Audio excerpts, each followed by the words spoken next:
कल की तकरीर अगर आप सुने अली मीन गंडापुर साहब की, वो कह रहे थे कि हम किसी भी किस्म की बाजोड़ में ऑपरेशन की इजाजत नहीं देंगे और ना कोई ऑपरेशन हो रहा है और ना हो सकेगा। 24 घंटे नहीं गुजरे आपकी इस बयान को जनाब, जो अली मीन गंडापुर साहब ने दिया, और आज अली मीन गंडापुर साहब ने खुद ही ये बात बताई कि कुछ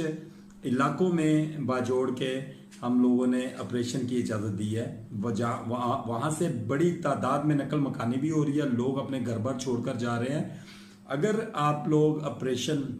की इजाज़त देते हैं तो इट मीन्स कि आप प्रॉपरली उस चीज़ में मुलव्वस है कि गवर्नमेंट जो है वो फेडरल गवर्नमेंट के साथ मिलकर, सूबे की गवर्नमेंट ने अली मीन गंडापुर साहब की जो कैबिनेट है उन्होंने इस चीज़ की इजाज़त दे दी है कि बाजोड़ के अंदर ऑपरेशन किया जाए। हज़ारों की तादाद में लोगों के घरों से लोगों को निकाल कर जनाब वहाँ से नकल मकानी करवाई जा रही है। छोटे छोटे